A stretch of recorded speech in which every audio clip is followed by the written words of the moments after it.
Times of Swaraj में आप सबों का स्वागत है और मैं हूं संतोष सिंह।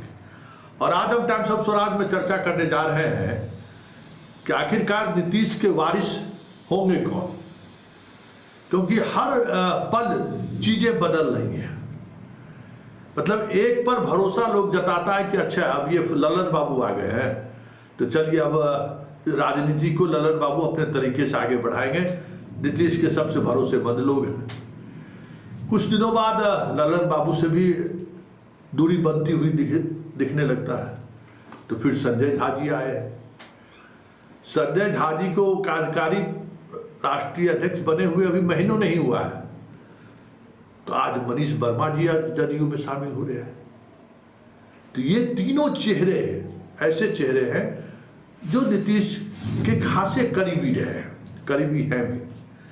फिर भी नीतीश किसी एक पर भरोसा नहीं जता रहे कि हमारा उत्तराधिकारी कौन होगा या फिर हमारे बदले में प्रदेश की राजनीति को कौन लीड करेगा। एक चौथा धरा भी है। जैसे ही मनीष वर्मा का नाम सामने आया है,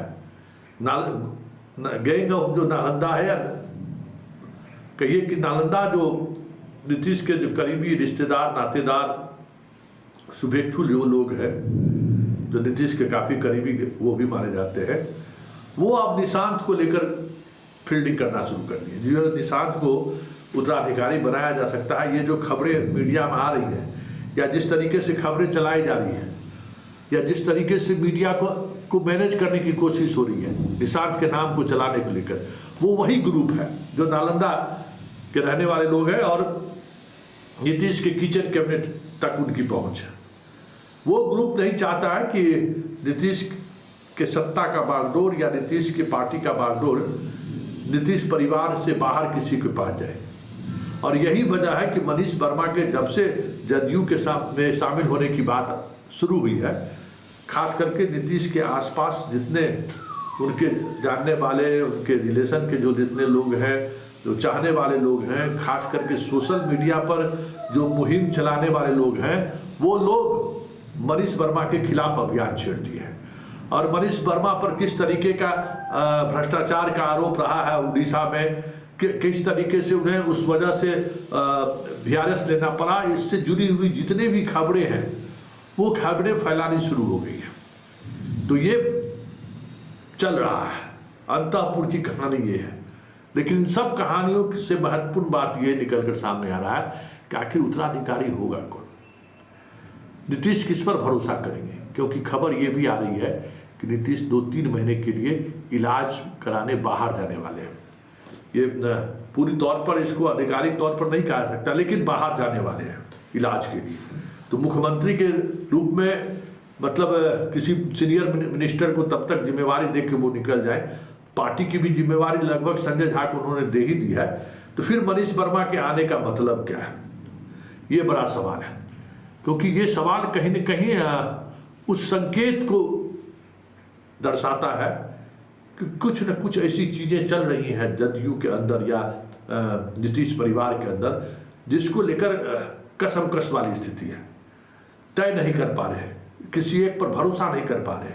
नीतीश कुमार खुद, ललन सिंह से भरोसा टूटा, संजय झा आए, संजय झा को आए अभी महीने नहीं हुआ, मनीष वर्मा का प्रवेश हो गया। मनीष वर्मा की जिम्मेवारी क्या होगी, मनीष वर्मा को पार्टी का कौन सा कमान दिया जा सकता है, ये सारी चीजें चलनी शुरू हो गई। राष्ट्रीय महासचिव उन्हें बनाया जाएगा क्या, राज्यसभा भेजा जाएगा क्या। लेकिन इन तमाम सवालों के पीछे एक ही सवाल है, उनकी राजनीतिक हैसियत क्या होगी। क्या वो नंबर 2 की स्थिति में रह सकते हैं, आ सकते हैं क्या। क्योंकि अभी तक जो भी उन्होंने राजनीति की है, पर्दे के पीछे की राजनीति की है। पब्लिक डोमेन में कभी इनको देखा नहीं गया मनीष वर्मा को। RCP वाली स्थिति रही है, लेकिन राज्यसभा सदस्य बनने के बाद RCP की सक्रियता बढ़ी। तो सवाल यह है कि जब संजय झा जी को आप कार्यकारी अध्यक्ष बना दिए, तो मनीष वर्मा को राज्यसभा भेजकर पार्टी संगठन की उन्हें कौन सी जिम्मेवारी दी जा सकती है। तब तो फिर संजय झा को लेकर जो भरोसा CM ने सार्वजनिक तौर पर जताया है, उस भरोसे पर ही सवाल खड़े होने शुरू हो जाएंगे।